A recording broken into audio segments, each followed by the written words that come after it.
Assalamualaikum warahmatullahi wabarakatuh. Jumpa lagi dengan channel saya. Apa kabar teman-teman semua? Mudah-mudahan selalu diberikan kesehatan. Sebelum lanjut, seperti biasa jangan lupa di subscribe dan komen agar teman-teman semua tidak ketinggalan informasi-informasi terupdate dari saya.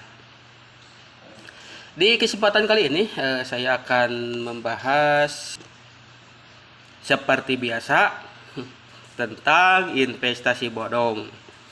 Nah, kali ini saya akan kembali membahas Heart of Hope dan Reward. Apakah mereka ada pertanggungjawaban atas kerugian para member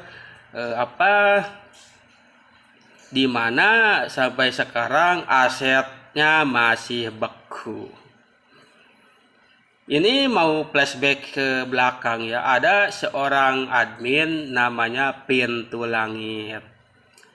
Nah, seorang admin ini memang kalau dilihat dari segi niatnya itu bagus. Bagus.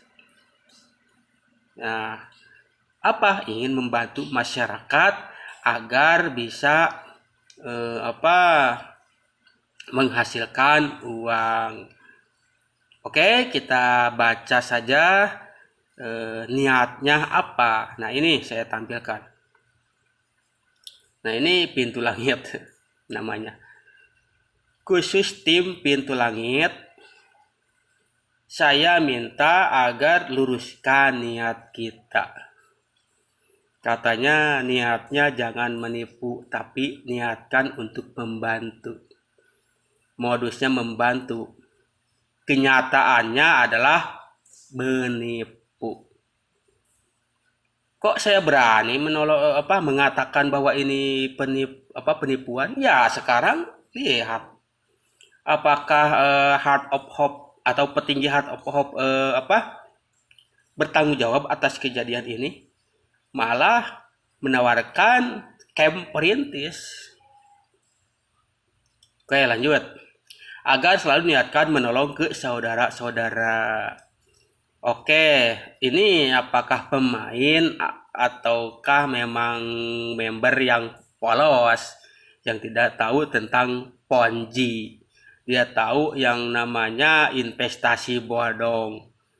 Ini memang agak sulit juga karena yang sudah-sudah orang yang paling gencar promosi ketika sudah scam mengaku korban. Itu ya selalu seperti itu. Tidak asing. Nah, siapa saja yang membutuhkan pertolongan, katanya orang yang tidak mampu dan kesusahan, jangan sampai mereka susah makan. Ditipu ya tambah susah. Ada uang misalkan seharusnya bisa buat makan, ini malah didepositkan. Dan sekarang masa harus tunggu 6 bulan baru bisa makan, itu pun belum tentu, bro. Ini membantu apa menjerumuskan agar orang sulit makan? Gitu. Jangan sampai mereka susah makan. Ini kok polos amat. Kalau membantu misalkan nih, bro, punya modal, kita modalin orang untuk berjualan. Oke, itu membantu. Kita jangan memberikan uang cuma-cuma tanpa ada berkelanjutan. Kalau misalkan dikasih modal dagang, itu kan nanti akan diputar lagi modalnya, ada kan itu untungnya. Bisa buat makan, nah itu baru membantu. Ini membantu tapi menjerumuskan ke bisnis skema Ponzi, ya tambah susah lah. Coba sekarang berapa ribu yang kesusahan narik dananya di REDT. Menolong tidak berarti sedekah memberi uang atau memberi sembako. Ya, ini orang katanya ya sedekah bukan hanya melulu ngasih uang, ngasih sembako. Tapi katanya menolong bisa juga dengan memberikan penghasilan. Betul. Tapi penghasilan yang kayak gimana dulu, bro? Kalau misalkan Anda niat membantu, tapi justru menjerumuskan ke bisnis skema Ponzi, itu justru menambah derita mereka. Coba sekarang Anda riset, bukan riset sih, data orang-orang yang kesusahan menarik dananya sendiri. Coba di data itu ada berapa ribu. Begitu. Jadi kalau misalkan ingin membantu tapi menjerumuskan ke bisnis skema Ponzi, itu bukan membantu sebenarnya, bro, tapi menjerumuskan, membuat orang tambah susah. Begitu. Makanya dari awal juga saya selalu bilang, ini scam, penipuan. Saya tidak akan pernah bosan, ini scam, penipuan. Begitu. Nah, katanya menolong bisa juga dengan memberikan penghasilan seperti kita sekarang. Nah, dengan dagang koin kripto di Redport. Kripto hanya ada di Redport, tidak bisa dijual di luar member Redport. Siapa yang membeli atau belum terdaftar di bursa manapun? Coba ini teman-teman semua dilacak apakah ada koin REDT di marketplace. Ini penipuan. Ini saya juga heran ya, admin ini apakah emang benar-benar polos atau memang pemain yang memang sudah malang melintang, sudah bermain di dunia perponjian. Gitu, bro. Jadi ini teman-teman saya selalu bilang, hati-hati. Tolong jangan ikuti bisnis skema Ponzi. Modusnya trading. Ini trading abal-abal. Nanti saya tampilkannya kutipan berita. Jangan skip agar tidak sepotong-sepotong informasinya. Nah, ini koin kripto di Redport. Jika mereka memiliki penghasilan yang layak dan cukup, maka akan mengangkat ekonomi dan derajat mereka. Astagfirullah. Saya heran.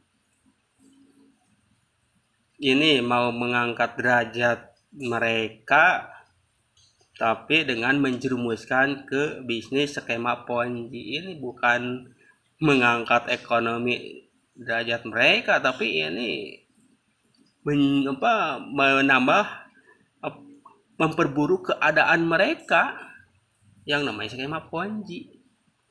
Nah, apakah betul koin kripto di Redport itu bisa dijual di marketplace? Nah, ini ada, saya kutipan saja ya, kutipan berita, sumbernya dari deliknews.com. Ini saya kutipannya saja ya, tidak, karena kalau misalkan dibaca semuanya intinya tetap sama, Redport itu penipuan. Karena sudah terbukti sekarang Redport REDT-nya masih dibekukan. Pokoknya ini penuh dengan masalah. Nah, ini kutipan dari theclicknews.com. Apakah REDT aman? Nah, ini REDT ini apa koin kripto, apa token? Saya juga kurang Apakah REDT aman? Ya, jelas tidak aman. Ini sudah sangat terang benderang, bro, ya. Jangan kalian tertipu lagi dengan model ginian. Di bagian ini penulis menjelaskan, katanya sebenarnya REDT sama sekali tidak aman. Ya, sebenarnya ini sudah Redport ini ya sekarang sudah banyak yang kecewa membernya. Meskipun banyak penawaran camp perintis lah atau apalah namanya, itu sudah banyak yang tidak percaya lagi. Bahkan di kolom komentar saja, kolom komentar YouTube saya ada yang rugi 24 juta. itu bukan uang yang sedikit lah. Ini ingin apa? Ingin membantu apa ingin menjerumuskan nih? Nah, tidak aman ini katanya. Karena koin yang satu ini hanya tersedia di website resmi Redport saja. Ya, apa bedanya dengan PitTube? Ada yang hanya pipi, viewpoint atau value palsu. Tidak ada harganya ketika untuk di luar member PitTube. REDT pun ini tidak ada harganya di luar komunitas Redport itu sendiri. Ini membantu gimana? Kalaupun ini bisa dijual antar member, ya itu ponzi lah bro. Ini jelas. Ini kemarin saya fix ini penipuan. Tapi ya adalah beberapa yang membela, mungkin itu sudah untung banyak. REDT juga tidak terdaftar pada situs pelacakan harga kripto manapun. Nah, jadi jelas ya, Heart of Hope, astaga ini ya, Heart of Hope ini tidak bertanggung jawab. Ya oke lah, saya tunggu ini sampai apa? Ini 6 bulan kan bukan waktu yang sebentar juga. Itu ada bertahun-tahun apa? Sabar masa ini tidak sabar. Nah, jadi bagi kalian yang merasa dirugikan, ini saya juga bingung. Ini yang namanya Ponzi, kalau misalkan sudah untung diam-diam baik, ya diam kalau untung. Kalau rugi ya teriak korban. Ya inilah Ponzi.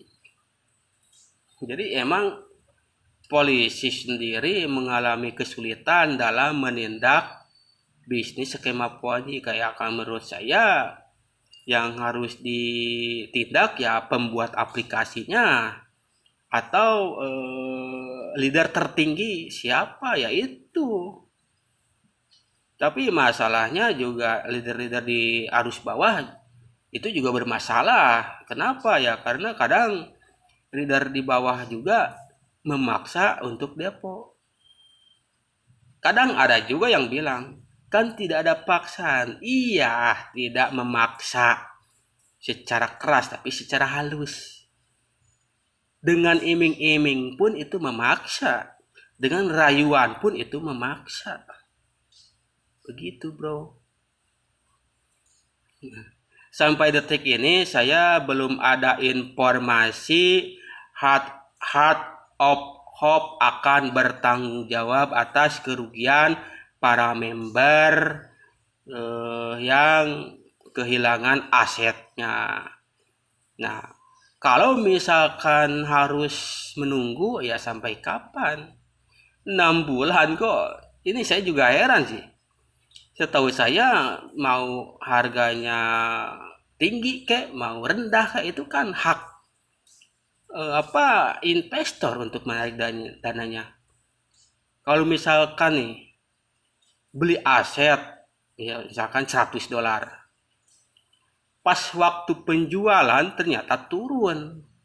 Ya pihak perusahaan tidak bisa menahan-nahan investor untuk menjual asetnya. Bisa jadi investor tersebut ada pertimbangan daripada takut harga lebih anjlok lagi akan menderita kerugian yang lebih besar, makanya lebih milih ya sudah jual saja. Itu kan hak. Lah ini direpot ditahan asetnya karena belum memenuhi belum mencapai sekian lah pokoknya, karena ada target. Ketika tanggal 17 sudah mencapai ternyata beda lagi. Ini abal-abal bro. Jadi jelas ya, sampai detik ini saya belum mendapatkan informasi. Kalau misalkan teman-teman semua tahu informasi bahwa pihak petinggi Heart of Hope mau bertanggung jawab, silakan di kolom komentar saya atau kasih tahu beritanya di mana atau informasinya di grup mana bahwa Heart of Hope akan bertanggung jawab, karena sampai detik ini masih banyak member yang kebingungan minta pertanggungjawaban kemana. Cukup sekian dari saya. Sekali lagi jangan lupa kalau teman-teman semua suka dengan video-video saya, di subscribe, like, and comment atau tekan loncengnya agar tidak ketinggalan informasi-informasi terupdate. Cukup sekian, terima kasih. Wassalamualaikum warahmatullahi wabarakatuh. Salam cerdas.